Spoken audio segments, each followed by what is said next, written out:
ਸਤਿ ਸ਼੍ਰੀ ਅਕਾਲ। ਤੁਸੀਂ ਦੇਖ ਰਹੇ ਹੋ ਪੰਜਾਬ ਮੀਲ ਯੂਐਸਏ ਟੀਵੀ। ਖਬਰਾਂ ਦੇ ਬ੍ਰਿਟਨ ਦੇ ਵਿੱਚ ਤੁਹਾਡਾ ਸਵਾਗਤ ਹੈ। ਮੈਂ ਆ ਵਰੁਣ ਕੌਰ ਮਾਨ ਤੇ ਖਬਰਾਂ ਦੇ ਬ੍ਰਿਟਨ ਦੇ ਸਪਾਂਸਰ ਨੇ ਰੀਮੈਕਸ ਦੇ ਰੀਅਲਟਰ ਗੁਰਜਤਿੰਦਰ ਸਿੰਘ ਰੰਧਾਵਾ, ਜਿਨ੍ਹਾਂ ਤੋਂ ਤੁਸੀਂ ਹਰ ਤਰੀਕੇ ਦੀ ਪ੍ਰਾਪਰਟੀ ਖਰੀਦ ਅਤੇ ਵੇਚ ਸਕਦੇ ਹੋ। ਰੀਅਲ ਐਸਟੇਟ ਦੀ ਦੁਨੀਆ ਦੇ ਵਿੱਚ ਮੰਨਿਆ ਪਰਮੰਨਿਆ ਨਾਮ। ਤੇ ਹੁਣ ਪੇਸ਼ ਨੇ ਪਹਿਲਾਂ ਚੋਣਵੀਆਂ ਖਬਰਾਂ। ਅਮਰੀਕਾ 'ਚ ਸੰਦੀਪ ਧਾਲੀਵਾਲ ਦੇ ਕਤਲ ਮਾਮਲੇ 'ਚ ਦੋਸ਼ੀ ਵਿਅਕਤੀ ਨੂੰ ਮੌਤ ਦੀ ਸਜ਼ਾ। ਕੈਨੇਡਾ 'ਚ ਸ਼ਰਨ ਮੰਗਣ ਵਾਲੇ ਭਾਰਤੀਆਂ 'ਚ ਪੰਜਾਬੀ ਮੋਹਰੀ। ਕੈਨੇਡਾ ਵੀਜ਼ੇ ਦਾ ਇੰਤਜ਼ਾਰ ਕਰ ਰਹੇ ਵਿਦਿਆਰਥੀਆਂ ਲਈ ਵੱਡੀ ਖੁਸ਼ਖਬਰੀ। ਜੇਕਰ ਰੂਸ ਪਰਮਾਣੂ ਹਥਿਆਰਾਂ ਦੀ ਵਰਤੋਂ ਕਰਦਾ ਹੈ ਤਾਂ ਇਸ ਦੀ ਵੱਡੀ ਗਲਤੀ ਹੋਵੇਗੀ, ਅਮਰੀਕੀ ਰਾਸ਼ਟਰਪਤੀ ਬਾਈਡਨ ਦਾ ਬਿਆਨ। ਅਮਰੀਕਾ ਤੋਂ ਆਈ ਮੰਦਭਾਗੀ ਖਬਰ, ਸੜਕ ਹਾਦਸੇ ਵਿੱਚ 3 ਭਾਰਤੀ ਵਿਦਿਆਰਥੀਆਂ ਦੀ ਮੌਤ। ਮੈਕਸੀਕੋ ਵਿੱਚ ਹਾਈਵੇ ਤੇ ਪਲਟੀ ਕਾਰ, 3 ਪ੍ਰਵਾਸੀਆਂ ਦੀ ਮੌਤ ਤੇ 7 ਹੋਰ ਜ਼ਖਮੀ। ਪ੍ਰਵਾਸੀ ਤਸਕਰੀ ਨਾਲ ਜੁੜਿਆ ਇਸ ਮਹੀਨੇ ਦਾ ਇਹ ਤੀਜਾ ਹਾਦਸਾ। ਰੂਸ ਨਾਟੋ ਨੇ ਕੀਤਾ ਪਰਮਾਣੂ ਅਭਿਆਸ, ਪੁਤਿਨ ਨੇ ਦੁਹਰਾਇਆ ਡਰਟੀ ਬੰਬ ਦਾ ਦਾਅਵਾ। ਜ਼ਿੰਦਗੀ ਦੀ ਜੰਗ ਹਾਰੀ ਭਾਰਤੀ ਮੂਲ ਦੀ ਵਾਸ਼ਿੰਗਟਨ ਪੋਸਟ ਦੀ ਸੰਪਾਦਕ ਕੈਂਸਰ ਨਾਲ ਮੌਤ। ਕੈਨੇਡਾ ਵਿੱਚ ਪੁਲਿਸ ਨੇ ਨਸ਼ੀਲੇ ਪਦਾਰਥਾਂ ਦੀ ਵੱਡੀ ਖੇਪ ਕੀਤੀ ਬਰਾਮਦ, 3 ਪੰਜਾਬੀ ਵੀ ਗ੍ਰਿਫਤਾਰ। ਤੇ ਹੁਣ ਇਹਨਾਂ ਖਬਰਾਂ ਦਾ ਵਿਸਥਾਰ ਤੇ ਕੁਝ ਹੋਰ ਖਬਰਾਂ।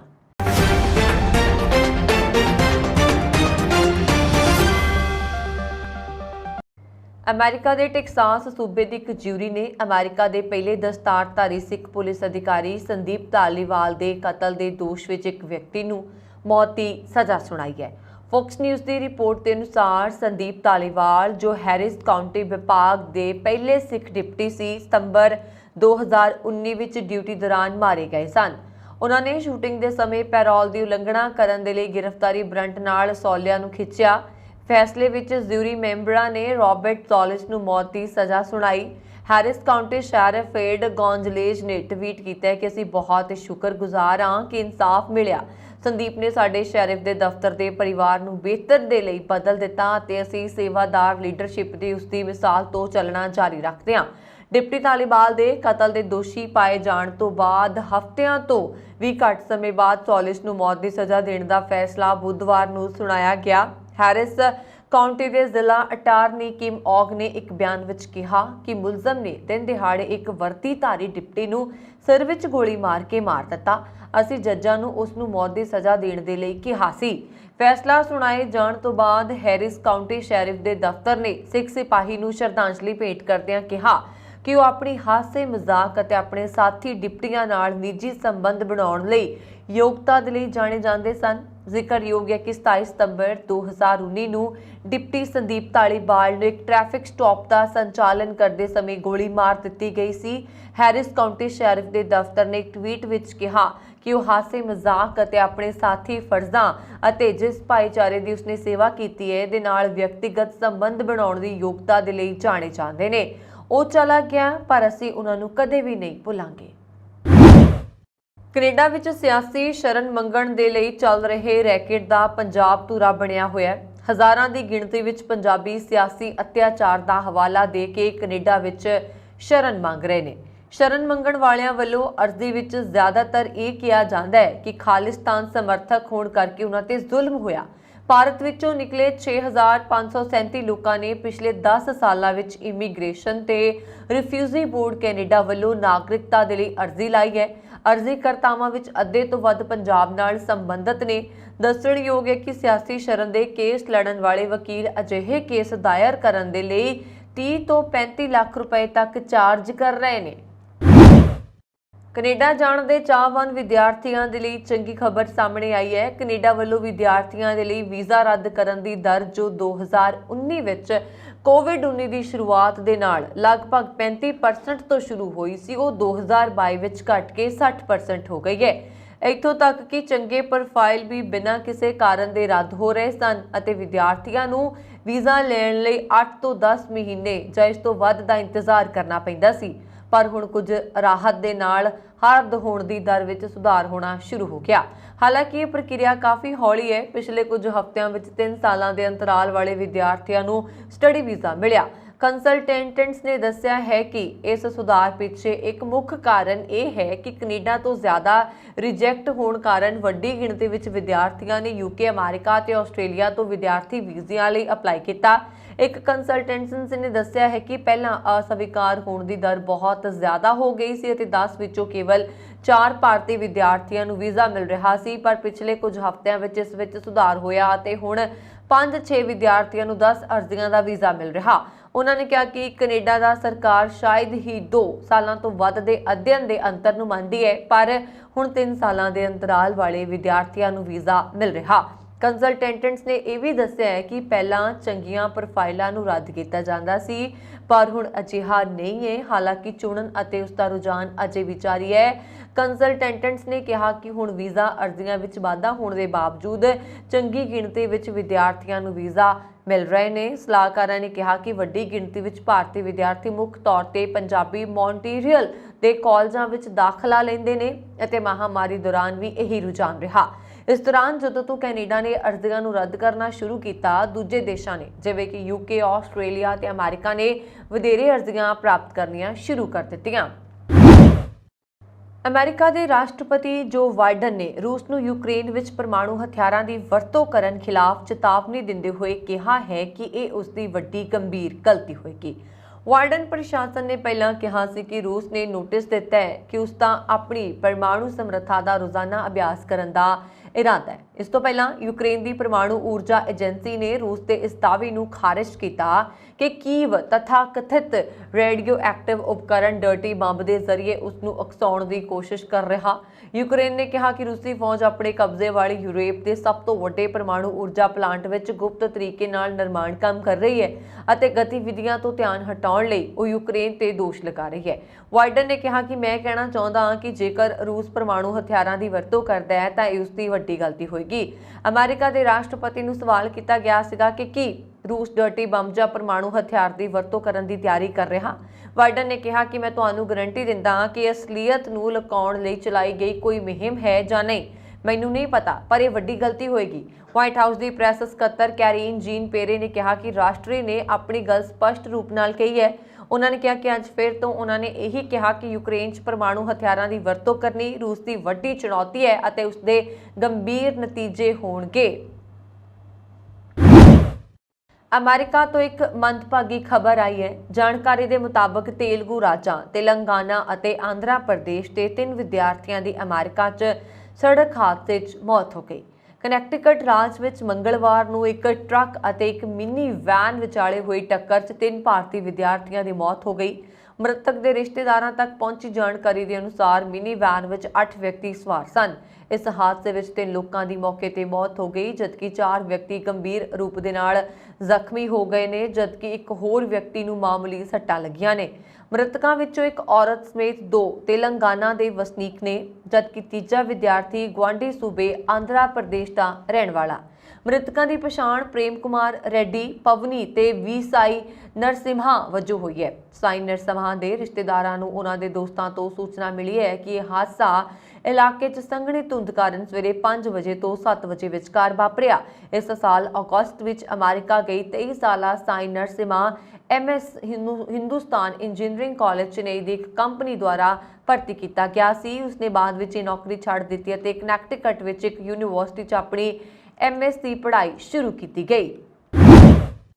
ਦੱਖਣੀ ਮੈਕਸੀਕੋ ਵਿੱਚ ਇੱਕ ਹਾਈਵੇ ਤੇ ਹੋਏ ਹਾਦਸੇ ਵਿੱਚ 3 ਪ੍ਰਵਾਸੀਆਂ ਦੀ ਮੌਤ ਹੋ ਗਈ ਅਤੇ 7 ਹੋਰ ਜ਼ਖਮੀ ਹੋ ਗਏ।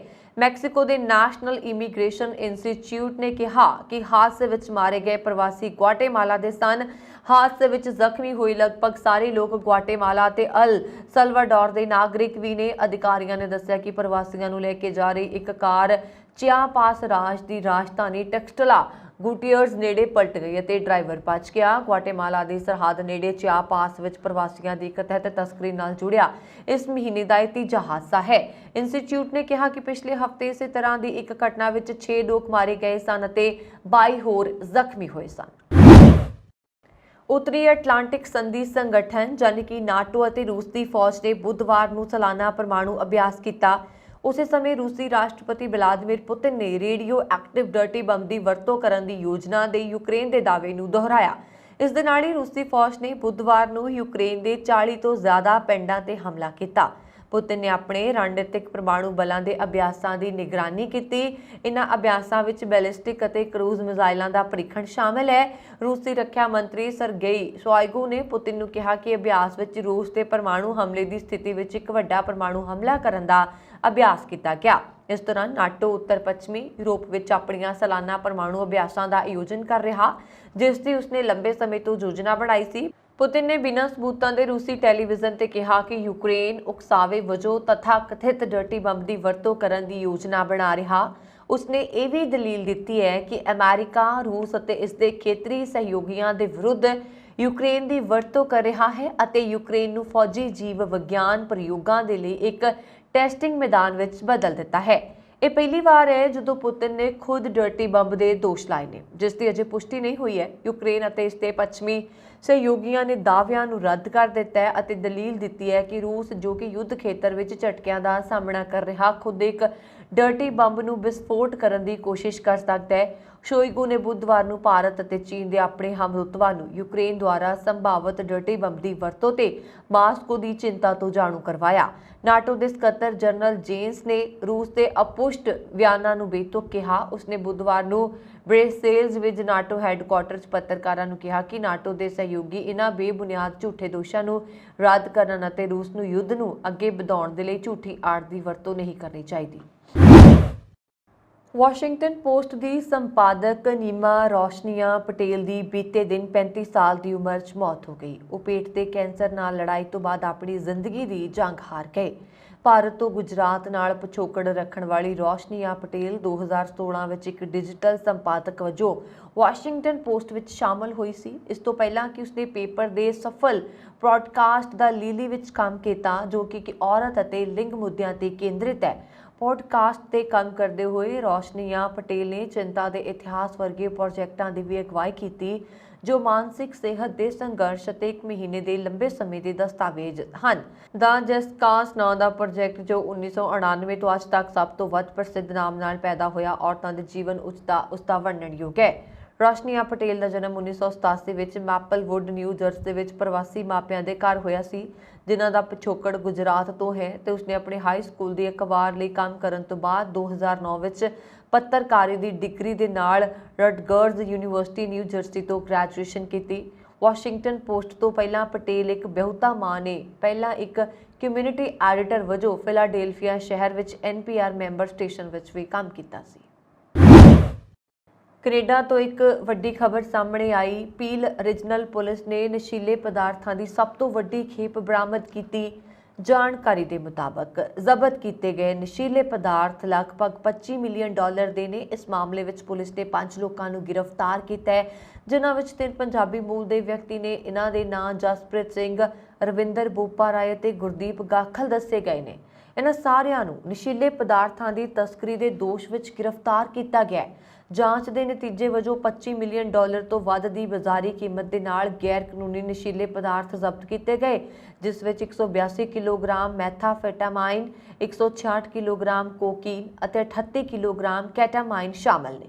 11 ਮਹੀਨੇ ਦੀ ਜਾਂਚ ਮਗਰੋਂ ਪੁਲਿਸ ਨੇ ਕਈ ਸਮੂਹ ਮੈਂਬਰਾਂ ਦੀ ਪਛਾਣ ਕੀਤੀ।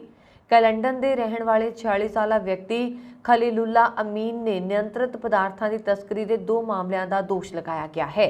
ਬਰੈਂਪਟਨ ਦੇ ਰਹਿਣ ਵਾਲੇ 28 ਸਾਲਾ ਵਿਅਕਤੀ ਜਸਪ੍ਰੀਤ ਸਿੰਘ ਤੇ ਇੱਕ ਨਿਯੰਤਰਿਤ ਪਦਾਰਥ ਦੀ ਤਸਕਰੀ ਅਤੇ ਅਪਰਾਧ ਦੁਆਰਾ ਪ੍ਰਾਪਤ ਕੀਤੀ ਜਾਇਦਾਦ ਤੇ ਕਬਜ਼ਾ ਕਰਨ ਦਾ ਇੱਕ ਦੋਸ਼ ਲਗਾਇਆ ਗਿਆ।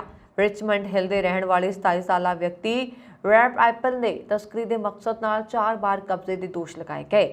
ਮਿਸੀਸਾਗਾ ਦੇ 27 ਸਾਲਾ ਵਿਅਕਤੀ ਰਵਿੰਦਰ ਬੋਪਾ ਰਾਏ ਤੇ ਅਪਰਾਧ ਦੁਆਰਾ ਪ੍ਰਾਪਤ ਕੀਤੀ ਜਾਇਦਾਦ ਦੇ ਕਬਜ਼ੇ ਦੀ ਇੱਕ ਗਿਣਤੀ ਅਤੇ ਤਸਕਰੀ ਦੇ ਉਦੇਸ਼ ਦੇ ਲਈ ਕਬਜ਼ੇ ਦੀ ਇੱਕ ਗਿਣਤੀ ਦਾ ਦੋਸ਼ ਲਗਾਇਆ ਗਿਆ। ਕੈਲੰਡਨ ਦੇ ਰਹਿਣ ਵਾਲੇ 38 ਸਾਲਾ ਵਿਅਕਤੀ ਗੁਰਦੀਪ ਗਾਖਲ ਤੇ ਨਿਯੰਤਰਿਤ ਪਦਾਰਥਾਂ ਦੀ ਤਸਕਰੀ ਦੇ ਇੱਕ ਮਾਮਲੇ ਦਾ ਦੋਸ਼ ਲਗਾਇਆ ਗਿਆ। ਬਰਤਾਨੀਆ ਦੇ ਨਵ ਨਿਯੁਕਤ ਪ੍ਰਧਾਨ ਮੰਤਰੀ ਰਿਸ਼ੀ ਸੁਨਕ ਨੇ ਚੇਤਾਵਨੀ ਦਿੱਤੀ ਹੈ ਕਿ ਉਹਨਾਂ ਦੀ ਸਰਕਾਰ ਨੂੰ ਕੁਝ ਬਹੁਤ ਮੁਸ਼ਕਿਲ ਫੈਸਲੇ ਲੈਣੇ ਪੈ ਸਕਦੇ ਨੇ, ਪਰ ਉਹਨਾਂ ਲੋਕਾਂ ਨੂੰ ਯਕੀਨ ਦਿਵਾਇਆ ਹੈ ਕਿ ਉਹ ਮੁਲਕ ਨੂੰ ਦਰਪੇਸ਼ ਵੱਡੇ ਆਰਥਿਕ ਸੰਕਟ ਦੇ ਟਾਕਰੀ ਮੌਕੇ ਉਹਨਾਂ ਨੂੰ ਆਉਣ ਵਾਲੀਆਂ ਮੁਸ਼ਕਲਾਂ ਨੂੰ ਜ਼ਹੀਨ 'ਚ ਰੱਖਣਗੇ। ਆਪਣੀ ਕੈਬਨਿਟ ਦੀ ਪਲੇਠੀ ਮੀਟਿੰਗ ਦੀ ਪ੍ਰਧਾਨਗੀ ਕਰਦਿਆਂ ਸੁਨਕ ਨੇ ਕਿਹਾ कि आर्थिक स्थिरता ते वित्ती मजबूती उन्हां दी सरकार दे मिशन दा केंद्र रहेगा। सुनक ने कहा कि यह काम करन ते बरतानवी लोकां दा विश्वास जितण दा समय। प्रधानमंत्री ऋषि सुनक ने अज इत्थे अपनी नवी टीम नाल पहली कैबिनेट मीटिंग की। सुनक ने अहुदे भावे लंघदे संभाले सी, पर प्रधानमंत्री वजों उन्हां नूं पूरा दिन मिलिया। BBC की रिपोर्ट के मुताबिक कैबिनेट मीटिंग अहम सी क्योंकि मीटिंग तो फौरी मगरों सुनक ने प्रधानमंत्री नूं सवाल ईवेंट विच शिरकत की, जिथे उन्हां विरोधी धिर दे आगू कीर स्टारम वल्लों पूछे सवालों के जवाब दिते। यूके की सियासत विच PMQs हाई प्रोफाइल हफ्तावारी समागम है जो हर बुधवार नूं हुंदा है, जदों हाउस ऑफ कॉमन्स जुड़दा है। विरोधी धिर दे आगू नूं आम करके 6 सवाल पूछण दा अधिकार हुंदा है। प्रधानमंत्री ने अद्धे घंटे के करीब कॉमन्स के चैंबर च संसद मैंबरों वालों पूछे सवालों के जवाब दिते। कांग्रेस संसदीय पार्टी की चेयरपर्सन सोनिया गांधी ने ऋषि सुनक नूं बरतानिया का प्रधानमंत्री बनने की बधाई भी दी है ते उन्होंने आस जताई है कि सुनक के कार्यकाल दौरान यूके ते भारत के रिश्ते होर मजबूत होंगे। उधर अमेरिकी राष्ट्रपति जो बाइडन ने भी फोन करके बरतानवी प्रधानमंत्री ऋषि सुनक नूं बधाई दी सी। व्हाइट हाउस ने कहा सी कि दोवां आगुआं ने मिलकर काम करदिआं यूक्रेन नूं हमायत देण ते रूस नूं उसदे हमलावर रुख दे लई जवाबदेह बनाउण दी अहमियत ते सहमति दित्ती है। न्यूजीलैंड के इतिहास विच पहली बार महिला संसद मैंबरां दी गिणती पुरुष संसद मैंबरां तो वध गई है। लिबरल लेबर पार्टी की नेता सुराया पेके मेसन ने मंगलवार नूं संसद के मैंबर वजों सौं चुकी। उसने संसद के साबका स्पीकर ट्रेवर मिलार्ड की थां लै लई। मिलार्ड नूं आयरलैंड का राष्ट्रदूत नियुक्त किया गया है। एक होर पुरुष संसद मैंबर के अस्तीफे नाल संसद विच औरतां की गिणती 60 अते पुरुषां की गिणती 59 हो गई है। पेक मेसन ने पत्रकारां नूं कहा कि मेरे लिए यह बहुत खास दिन है। मैनूं लगदा है कि यह न्यूजीलैंड के लिए इतिहासक दिन है। इंटर पार्लीमेंटरी यूनियन के अनुसार इस महत्वपूर्ण प्राप्ति ने न्यूजीलैंड नूं दुनिया के अद्धी दर्जन देशों की सूची च पा दिता है, जिथे इस साल वो अपनी संसद विच औरतां दी घट्टो घट्ट 50% प्रतिनिधिता होने का दावा कर सकता है। अजिहे होर देशों विच क्यूबा, मैक्सीको, निकारागुआ, रवांडा और संयुक्त अरब अमीरात शामिल हैं। यूनियन के अनुसार विश्व पद्धर ते 26% संसद मैंबर औरतां ने। न्यूजीलैंड विच औरतां दी मजबूत प्रतिनिधिता का इतिहास रहा। न्यूजीलैंड 1893 विच औरतां नूं वोटां दा अधिकार देण वाला पहला देश बनिया। मौजूदा प्रधानमंत्री जैसिंडा अर्डन देश की तीजी महिला प्रधानमंत्री है। इस तो इलावा चीफ जस्टिस अते गवर्नर जनरल समेत देश के कई होर उच्च अहुदियां ते औरतां ने। नैशनल पार्टी की डिप्टी लीडर निकोला विलिस ने कहा कि मैं सचमुच खुश हाँ कि मेरियां धीआं अजिहे देश च वड्डियां हो रही ने जिथे जनतक जीवन च औरतां नूं बराबरी की नुमाइंदगी दी जाती है। ईरान के दक्षिणी शहर शिराज विच शिया मुसलमानों के पवित्र स्थान ते बंदूकधारियों ने गोलीबारी की, जिस विच घट्टो घट्ट 15 लोगों की मौत हो गई। ईरान के सरकारी मीडिया ने एक खबर दी है। न्यायपालिका की अधिकारित वैबसाइट के मुताबिक शाह चिराग मस्जिद के हमले के संबंध नूं 2 बंदूकधारियों को गिरफ्तार कर लिया गया, जबकि तीजा फरार है। सरकारी समाचार एजेंसी IINA के मुताबिक 15 लोगों की मौत हो गई, जबकि सरकारी टीवी मुताबिक 40 लोग जख्मी भी हुए ने। जिक्रयोग है कि ईरान विच सुन्नी कट्टरपंथियों ने कई बार शिया मुसलमानों के पवित्र स्थानों को निशाना बनाया ਅਤੇ इस हमले च उन्हां दी शमूलीयत भी सामने आ रही है। ईरान 'ਚ हमला अजिहे समय विच होया जदों देश विच 1 महीने तो आज़ादी की मंग नूं लैके सरकार विरोधी अंदोलन चल रहा। उत्थे 22 साला महासा अमीनी की हिरासत हुई मौत के 40 दिन पूरे होने ते देश के उत्तर पश्चिमी शहरों दी सड़कों ते हज़ारां प्रदर्शनकारी उतरे हुए ने। वर्णनयोग है कि शिया मुसलमानों च मौत तो बाद बहुत सारे रीति रिवाज होंदे ने अते मौत के 40 दिन पूरे होने ते दोबारा सोग मनाया जाता है। अमीनी के कुर्द जद्दी शहर साकेज विच लोकां दीआं लंबियां लंबियां लाइनां उसकी कबर तक पहुंचण लई लगियां रहियां। सरकार नाल जुड़े मीडिया के अनुसार अमीनी की कबर वल जाण वाले जिहड़े जलूस सन उस विच 10,000 प्रदर्शनकारी शामिल सी।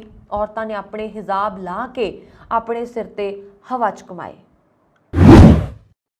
ब्रिटेन के विदेश मंत्री जेम्स कलीवरली संयुक्त राष्ट्र सुरक्षा परिषद अतवादी विरोधी कमेटी की विशेष बैठक में शामिल होने के लिए इस हफ्ते भारत का दौरा करेंगे। विदेश मंत्रालय च सकत्तर संजय वर्मा ने बुधवार को मीडिया को दस्सिया कि ब्रिटेन के विदेश सकत्तर जेम्स संयुक्त राष्ट्र की विशेष बैठक में शामिल होने वालियां च शामिल होणगे। ਭਾਰਤੀ ਮੂਲ ਦੇ ਰਿਸ਼ੀ ਸੁਨਕ ਦੇ ਮੰਗਲਵਾਰ ਨੂੰ ਪ੍ਰਧਾਨ ਮੰਤਰੀ ਬਣਨ ਤੋਂ ਬਾਅਦ ਬ੍ਰਿਟੇਨ ਤੋਂ ਉੱਚ ਪੱਧਰ ਤੇ ਇਹ ਪਹਿਲੀ ਅਧਿਕਾਰਤ ਯਾਤਰਾ ਹੋਏਗੀ। ਸੰਯੁਕਤ ਰਾਸ਼ਟਰ ਸੁਰੱਖਿਆ ਪਰਿਸ਼ਦ ਅੱਤਵਾਦ ਵਿਰੋਧੀ ਕਮੇਟੀ ਦੀ ਬੈਠਕ 28-29 ਅਕਤੂਬਰ ਨੂੰ ਹੋਏਗੀ। ਇਹ 28 ਅਕਤੂਬਰ ਨੂੰ ਬੰਬਈ 'ਚ ਹੋਏਗੀ, ਜਦਕਿ ਚਰਚਾ 29 ਅਕਤੂਬਰ ਨੂੰ ਦਿੱਲੀ 'ਚ ਹੋਏਗੀ। ਸਮਝਿਆ ਜਾਂਦਾ ਹੈ ਕਿ ਵਿਦੇਸ਼ ਮੰਤਰੀ ਐਸ ਜੈਸ਼ੰਕਰ ਮੀਟਿੰਗ ਤੋਂ ਇਲਾਵਾ ਆਪਣੇ ਬ੍ਰਿਟਿਸ਼ ਹਮਰੁਤਬਾ ਨਾਲ ਵਿਚਾਰ ਵਟਾਂਦਰਾ ਕਰਨਗੇ। ਮੰਗਲਵਾਰ ਨੂੰ ਜੈਸ਼ੰਕਰ ਅਤੇ ਕਲੀਵਰਲੀ ਵਿਚਾਲੇ ਟੈਲੀਫੋਨ ਤੇ ਗੱਲਬਾਤ ਹੋਈ ਸੀ।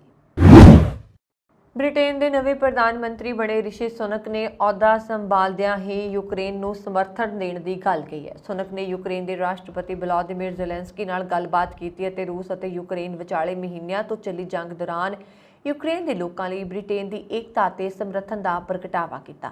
ਹਾਲਾਂਕਿ ਰਿਸ਼ੀ ਸੁਨਕ ਦੇ ਇਸ ਕਦਮ ਨੇ ਰੂਸ ਨੂੰ ਨਾਰਾਜ਼ ਕੀਤਾ ਹੈ। ਬ੍ਰਿਟੇਨ ਦੇ ਪੀਐਮ ਵੱਲੋਂ ਜ਼ੈਲੈਂਸਕੀ ਨਾਲ ਗੱਲਬਾਤ ਤੇ ਰੂਸ ਨੇ ਕਿਹਾ ਕਿ ਉਸ ਨੂੰ ਬ੍ਰਿਟੇਨ ਨਾਲ ਚੰਗੇ ਸੰਬੰਧਾਂ ਦੀ ਕੋਈ ਉਮੀਦ ਨਜ਼ਰ ਨਹੀਂ ਆ ਰਹੀ। ਰਿਪੋਰਟਾਂ ਦੇ ਮੁਤਾਬਕ ਰਿਸ਼ੀ ਸੁਨਕ ਨੇ ਟਵੀਟ ਕਰਕੇ ਕਿਹਾ ਕਿ ਸ਼ਾਮ ਨੂੰ ਯੂਕਰੇਨ ਦੇ ਰਾਸ਼ਟਰਪਤੀ ਵਲਾਦੀਮੀਰ ਜ਼ੈਲੈਂਸਕੀ ਨਾਲ ਗੱਲ ਕਰਨ ਦਾ ਸੁਭਾਗ ਪ੍ਰਾਪਤ ਹੋਇਆ।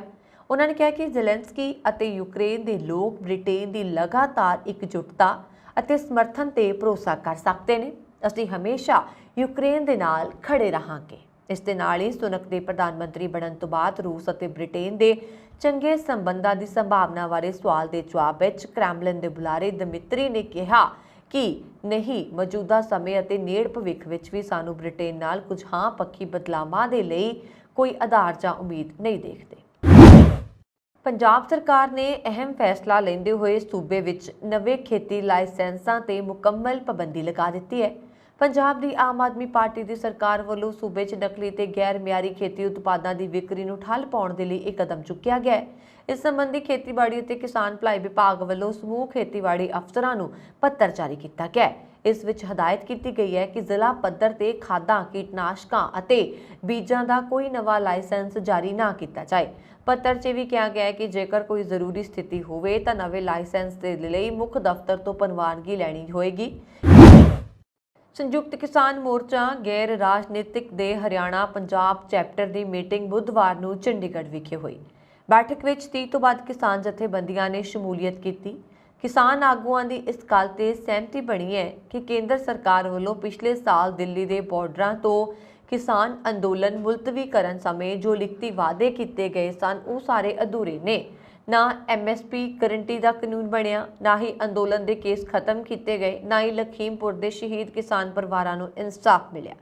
ਮੀਟਿੰਗ 'ਚ ਫੈਸਲਾ ਕੀਤਾ ਗਿਆ ਹੈ ਕਿ ਸਵਾਮੀਨਾਥਨ ਕਮਿਸ਼ਨ ਦੇ 2+50% ਫਾਰਮੂਲੇ ਦੇ ਅਨੁਸਾਰ ਕਿਸਾਨਾਂ ਦੀ ਕਰਜ਼ਾ ਰਾਹਤ ਅਤੇ ਘੱਟੋ-ਘੱਟ ਸਮਰਥਨ ਮੁੱਲ ਦੇ ਮੁੱਦੇ ਵੀ ਆਉਣ ਵਾਲੇ ਕੌਮੀ ਅੰਦੋਲਨ ਦੇ ਮੁੱਦਿਆਂ 'ਚ ਪ੍ਰਮੁੱਖਤਾ ਨਾਲ ਰੱਖੇ ਜਾਣਗੇ। ਕਿਸਾਨ ਆਗੂਆਂ ਨੇ ਆਬਾਦ ਕੀਤੀਆਂ ਜ਼ਮੀਨਾਂ, ਰੱਦ ਕੀਤੇ ਗਏ ਇੰਤਕਾਲ ਅਤੇ ਦੇਸ਼ ਸ਼ਾਮਲਾਟ ਅਤੇ ਜ਼ੁਮਲਾ ਮਾਲਕਾਣਾ ਦੀਆਂ ਜ਼ਮੀਨਾਂ ਦੇ ਮਾਮਲਿਆਂ ਅਤੇ ਭੂਮੀ ਗ੍ਰਹਿਣ ਕਾਨੂੰਨ 'ਚ ਤਬਦੀਲੀਆਂ ਸੰਬੰਧੀ ਵਿਚਾਰ ਵਟਾਂਦਰਾ ਕੀਤਾ ਅਤੇ ਸਰਵਸੰਮਤੀ ਨਾਲ ਪਾਸ ਕੀਤਾ ਗਿਆ ਕਿ ਆਉਣ ਵਾਲੇ ਸਮੇਂ 'ਚ ਹਰਿਆਣਾ ਪੰਜਾਬ ਦੇ ਕਿਸਾਨ ਇਹਨਾਂ ਮੁੱਦਿਆਂ ਤੇ ਸਾਂਝਾ ਅੰਦੋਲਨ ਕਰਨਗੇ। ਪੰਜਾਬ 'ਚ ਨਸ਼ਿਆਂ ਨਾਲ ਬਰਬਾਦ ਹੋ ਰਹੀ ਜਵਾਨੀ ਦੀਆਂ ਵੀਡੀਓਜ਼ ਲਗਾਤਾਰ ਸਾਹਮਣੇ ਆ ਰਹੀਆਂ ਨੇ। ਅੰਮ੍ਰਿਤਸਰ ਵਿੱਚ ਨਸ਼ਾ ਕਰਕੇ ਬੇਹੋਸ਼ ਹੋਏ ਨੌਜਵਾਨ ਦੀ ਇੱਕ ਹੋਰ ਵੀਡੀਓ ਸਾਹਮਣੇ ਆਈ ਹੈ। ਇਹ ਵੀਡੀਓ ਅੰਮ੍ਰਿਤਸਰ ਦੇ ਹਲਕਾ ਪੂਰਬੀ ਤੋਂ ਸਾਹਮਣੇ ਆਈ ਹੈ। ਇਹ ਮੋਹਕਮਪੁਰਾ ਤੇ ਪ੍ਰੀਤਨਗਰ ਇਲਾਕਾ ਹੈ ਜੋ ਨਸ਼ਿਆਂ ਲਈ ਬਦਨਾਮ ਹੋ ਚੁੱਕਾ ਹੈ। ਵਾਇਰਲ ਵੀਡੀਓ ਅੰਮ੍ਰਿਤਸਰ ਦੇ ਮੋਹਕਮਪੁਰਾ ਇਲਾਕੇ ਨੇੜੇ ਪ੍ਰੀਤਨਗਰ ਦੀ ਹੈ। ਖਾਸ ਗੱਲ ਇਹ ਹੈ ਕਿ ਜਿਸ ਇਲਾਕੇ 'ਚ ਇਹ ਵੀਡੀਓ ਬਣਾਈ ਗਈ ਹੈ ਉੱਥੇ ਥਾਣਾ ਮੋਹਕਮਪੁਰਾ ਤੋਂ ਕੁਝ ਹੀ ਦੂਰੀ ਤੇ ਹੈ। ਵੀਡੀਓ 'ਚ ਇੱਕ ਨੌਜਵਾਨ ਬੇਹੋਸ਼ ਨਜ਼ਰ ਆ ਰਿਹਾ। ਇਹ ਨੌਜਵਾਨ ਪੇਸ਼ੇ ਤੋਂ ਆਟੋ ਚਾਲਕ ਹੈ ਤੇ ਇਸਨੇ ਆਟੋ ਦੇ ਹੈਂਡਲ ਤੇ ਆਪਣਾ ਸਿਰ ਰੱਖਿਆ ਹੋਇਆ ਹੈ। ਇਸ ਦੇ ਨਾਲ ਹੀ ਉਸਦੇ ਪੈਰਾਂ 'ਚ ਨਸ਼ੇ ਦਾ ਖਾਲੀ ਟੀਕਾ ਪਿਆ ਹੈ ਔਰ ਸਾਫ਼ ਹੈ ਕਿ ਉਹ ਹੈਰੋਇਨ ਦਾ ਟੀਕਾ ਲਗਾਉਣ ਤੋਂ ਬਾਅਦ ਬੇਹੋਸ਼ ਹੋ ਗਿਆ। ਖਾਸ ਗੱਲ ਇਹ ਵੀ ਹੈ ਕਿ ਇਸ ਖੇਤਰ ਵਿੱਚ ਵੱਡੀ ਮਾਤਰਾ 'ਚ ਨਸ਼ਾ ਪਹੁੰਚ ਚੁੱਕਾ ਹੈ। ਪੁਲਿਸ ਨੇ ਪਿਛਲੇ 2 ਮਹੀਨਿਆਂ ਤੋਂ ਇੱਥੇ ਬਹੁਤ ਕੁਝ ਹਰਕਤ ਤੇਜ਼ ਕੀਤੀ ਹੈ। NDPS ਤਹਿਤ 10 ਦੇ ਕਰੀਬ ਕੇਸ ਦਰਜ ਕੀਤੇ ਗਏ ਨੇ। ਇਸ ਦੇ ਬਾਵਜੂਦ ਇੱਥੇ ਨਸ਼ਾ ਘੱਟ ਨਹੀਂ ਹੋ ਰਿਹਾ। ਇਲਾਕਾ ਨਿਵਾਸੀਆਂ ਦਾ ਕਹਿਣਾ ਹੈ ਕਿ ਹੁਣ ਵੀ ਲੋਕ ਦੂਰ-ਦੂਰ ਤੋਂ ਇੱਥੇ ਨਸ਼ਾ ਕਰਨ ਦੇ ਲਈ ਪਹੁੰਚਦੇ ਨੇ।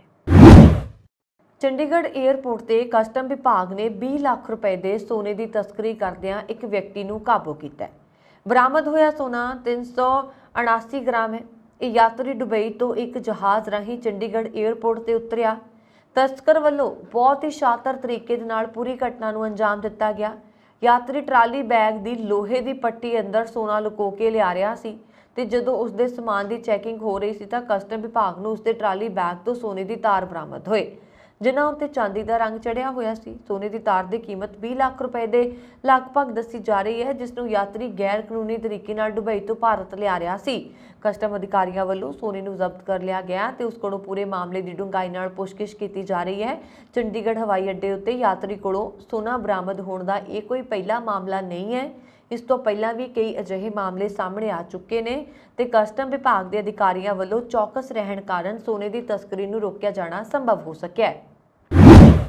ਦੀਵਾਲੀ ਲੰਘ ਚੁੱਕੀ ਹੈ ਤੇ ਦੀਵਾਲੀ ਮੌਕੇ ਹਰ ਘਰ ਵਿੱਚ ਸਫਾਈ ਹੁੰਦੀ ਹੈ, ਪਰ ਸ਼ਾਇਦ ਹੀ ਕਿਸੇ ਨੂੰ ਇਸ ਤੋਂ ਵੱਡੀ ਰਕਮ ਮਿਲਦੀ ਹੋਏ। ਭਾਰਤ ਦੀ ਕੇਂਦਰ ਸਰਕਾਰ ਨੇ ਦੀਵਾਲੀ ਦੀ ਸਫਾਈ ਵਿੱਚ ਨਿਕਲੇ ਕਬਾੜ ਤੋਂ 254 ਕਰੋੜ ਰੁਪਏ ਦੀ ਰਕਮ ਹਾਸਲ ਕੀਤੀ ਹੈ। ਇਹ ਰਕਮ ਕੇਂਦਰ ਸਰਕਾਰ ਦੇ ਵਿਭਾਗਾਂ ਨਾਲ ਜੁੜੇ ਦਫ਼ਤਰਾਂ ਤੋਂ ਨਿਕਲੇ ਕਬਾੜੇ ਨੂੰ ਵੇਚਣ ਤੋਂ ਬਾਅਦ ਮਿਲੀ ਹੈ।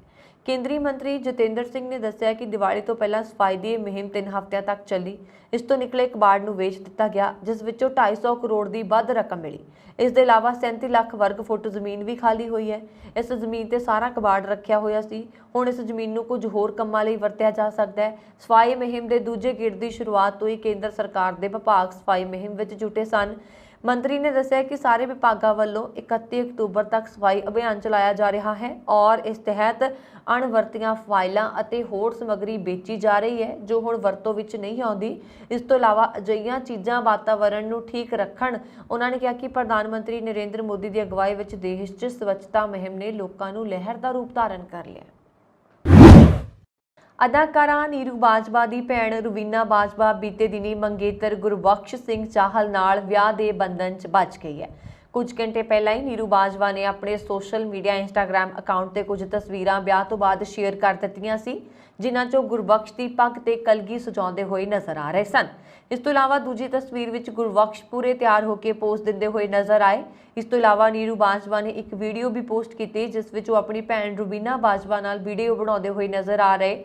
ਇਸ ਦੌਰਾਨ ਰੁਬੀਨਾ ਲਾਲ ਰੰਗ ਦੇ ਸ਼ਰਾਰਾ ਸੂਟ ਤੇ ਹੱਥਾਂ 'ਚ ਚੂੜਾ ਪਾਇਆ ਹੋਇਆ ਨਜ਼ਰ ਆਏ। ਦੱਸ ਦਈਏ ਕਿ ਗੁਰਬਖਸ਼ ਚਾਹਲ ਨੇ ਵੀ ਆਪਣੇ ਇੰਸਟਾਗ੍ਰਾਮ ਤੇ ਵੀਡੀਓ ਪੋਸਟ ਕੀਤੀ, ਜਿਸ ਵਿੱਚ ਉਹਨਾਂ ਨੇ ਵਿਆਹ ਦੀਆਂ ਤਸਵੀਰਾਂ ਸਾਂਝੀਆਂ ਕੀਤੀਆਂ। ਇਸ ਵੀਡੀਓ 'ਚ ਦੋਵੇਂ ਗੁਰੂ ਗ੍ਰੰਥ ਸਾਹਿਬ ਜੀ ਅੱਗੇ ਲਾਵਾਂ ਲੈਂਦੇ ਹੋਏ ਨਜ਼ਰ ਆਏ। ਇਸ ਤੋਂ ਇਲਾਵਾ ਕੁਝ ਤਸਵੀਰਾਂ ਵਿੱਚ ਗੁਰਬਖਸ਼ ਤੇ ਰੁਬੀਨਾ ਸਮੁੰਦਰ ਕਿਨਾਰੇ ਵਿਆਹ ਦੇ ਜੋੜੇ 'ਚ ਪੋਜ਼ ਦਿੰਦੇ ਹੋਏ ਨਜ਼ਰ ਆ ਰਹੇ ਨੇ। ਇਸ ਤੋਂ ਇਲਾਵਾ ਪਹਿਲਾਂ ਵਿਆਹ ਵਾਲੇ ਘਰ 'ਚ ਕੋਈ ਸਾਰੀਆਂ ਤਸਵੀਰਾਂ ਸਾਹਮਣੇ ਆਈਆਂ ਨੇ, ਜਿਸ ਨੂੰ ਦੇਖ ਕੇ ਇਹ ਸਾਫ਼ ਪਤਾ ਲੱਗਦਾ ਕਿ ਬਾਜਵਾ ਫੈਮਿਲੀ 'ਚ ਵਿਆਹ ਦੀਆਂ ਖੂਬ ਰੌਣਕਾਂ ਲੱਗੀਆਂ ਹੋਈਆਂ। ਅਦਾਕਾਰ ਨੀਰੂ ਬਾਜਵਾ ਵੀ ਲਗਾਤਾਰ ਆਪਣੇ ਸੋਸ਼ਲ ਮੀਡੀਆ ਅਕਾਊਂਟ ਤੇ ਵਿਆਹ ਦੇ ਹਰ ਫੰਕਸ਼ਨ ਦੀਆਂ ਤਸਵੀਰਾਂ ਪੋਸਟ ਕਰ ਰਹੇ ਸਨ। ਦੱਸਣਯੋਗ ਹੈ ਕਿ ਰੁਬੀਨਾ ਬਾਜਵਾ ਹਾਲ ਹੀ ਵਿੱਚ ਫਿਲਮ ਤੇਰੀ ਮੇਰੀ ਗੱਲ ਬਣ ਗਈ 'ਚ ਅਖਲ ਨਾਲ ਨਜ਼ਰ ਆਏ ਸਨ। ਇਹ ਫਿਲਮ ਦਰਸ਼ਕਾਂ ਨੂੰ ਪਸੰਦ ਨਹੀਂ ਆਈ ਸੀ। ਇਸ ਦੇ ਨਾਲ ਉਹ ਆਪਣੀ ਭੈਣ ਨੀਰੂ ਬਾਜਵਾ ਤੇ ਰੋਸ਼ਨ ਪ੍ਰਿੰਸ ਨਾਲ ਫਿਲਮ ਬਿਊਟੀਫੁਲ ਬਿੱਲੋ 'ਚ ਵੀ ਨਜ਼ਰ ਆ ਚੁੱਕੇ ਨੇ। ਇਹ ਸਨ ਹੁਣ ਤੱਕ ਦੀਆਂ ਖਬਰਾਂ। ਮੈਨੂੰ ਵਰੁਣ ਕੌਰ ਮਾਨ ਨੂੰ ਦਿਓ ਆ ਗਿਆ। ਹੋਰ ਖਬਰਾਂ ਦੇ ਲਈ ਸਾਡਾ YouTube ਚੈਨਲ ਪੰਜਾਬ ਮੇਲ USA TV ਜ਼ਰੂਰ ਸਬਸਕ੍ਰਾਈਬ ਕਰੋ। ਸਤਿ ਸ਼੍ਰੀ ਅਕਾਲ।